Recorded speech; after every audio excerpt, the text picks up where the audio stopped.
let me tell you a story. I find that stories always illustrate what I'm trying to say. Every time you experience contrast, you ask. So if you experience pain or sickness, you ask for wellness. If you experience loneliness, you ask for company or love. You know, when we bump up against contrast, we elect to come into this physical environment to experience the contrast. Like when I was being moved all the time and moving time after time, the desire in me was like, please, I don't want to move anymore, please. Even though that was going against what my soul was wanting me to learn, because it kept happening over and over and over again. And I'm like, what is it that I want to learn? What is it that I need to know? What is it that my soul is asking me to know?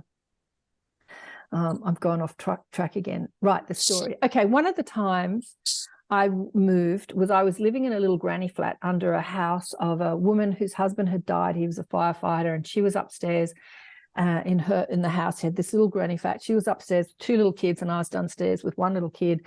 And we got on really well, and the kids played, and it was all very lovely. The house itself was very new, but I didn't have any sort of outlook. I sort of looked onto the block of flats next door, but it didn't matter. It was new, it was lovely, it was cheap.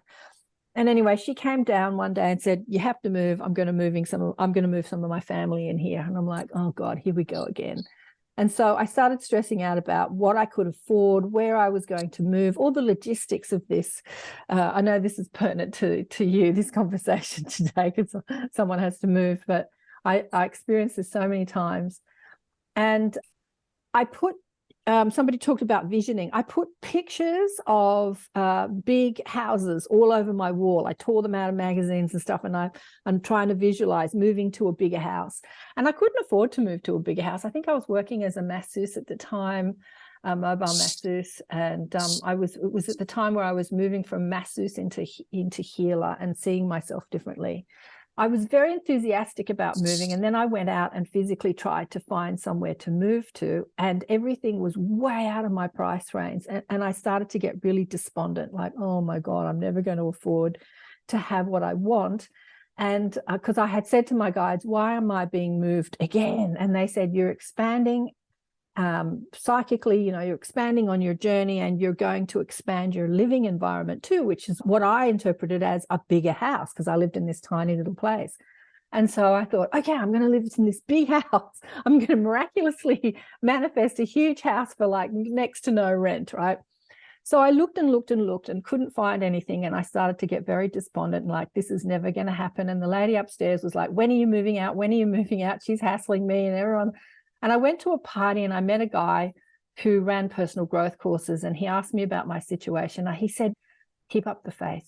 Don't give up the faith. Because it was at that moment, around that time, that I had started to get despondent, like, this is not going to happen. This is just not going to happen. And I was losing my faith. And then I was, again, looking on a Saturday morning, and I ran into my yoga teacher in the street, and she said, what are you doing today? And I said, I'm looking for somewhere to live. And she said, oh, you have to move. Okay, well, good luck. And I'm like, okay, I thought she might have a solution, but she didn't offer me any solutions. The next day I went to yoga, and she said to me, did you find somewhere to live? And I said, no, not really. I put a application in for a house that was tiny, that I couldn't afford, that was a lot of money. But it's the only thing that I found so far that, I could even attempt to afford. And she said, well, I have a big house that we own, and we don't live there because we live in our husband's parents' apartment. They're overseas. But the only thing is that there is one of his students is living there, and I wouldn't charge you much rent, but you'd have to live with one of my husband's students. Would that be okay? And I said, sure, that would be fine. So she took me to the house. It was massive.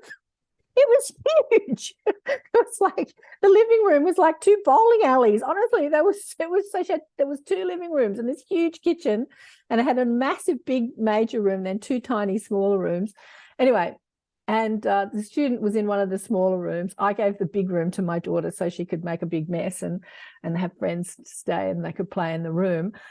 And she charged me little to no rent. And so I actually manifested what I wanted. And it was in that house that I started doing my groups.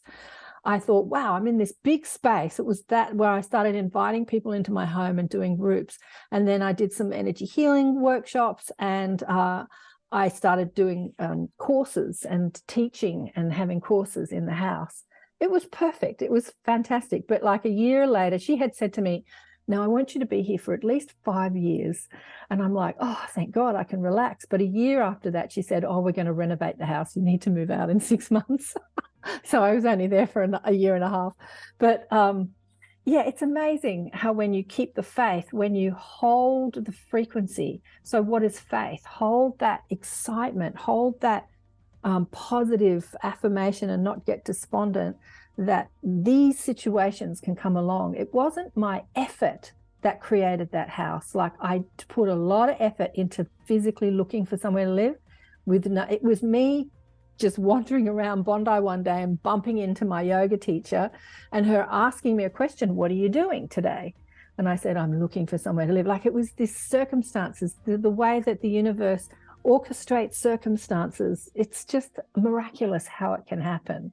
But it really comes down to keep holding the faith, like holding the frequency of feeling positive or feeling excited, because that is the alignment of energy. And when we do hold that frequency of feeling excited or feeling positive, then we can create miracles in our lives, miracles, absolute miracles in our lives. Is anyone struggling with feeling good or negative emotion? And do you want to look at personally, what time is it? We haven't got much time left. Look at, you know, how to shift your vibrational or how to shift a belief that you're holding. What we're really learning to do is remembering our unity with love and remembering our unity with each other, remembering our unity with the planet, with the cosmos. You know, we are one with all of it. We are one. We are one with the love. We are one with the evil. We are one with all of it. And to get out of judgment of ourselves for not getting it right or being good enough, and judgments of the other for not getting it right or being good enough.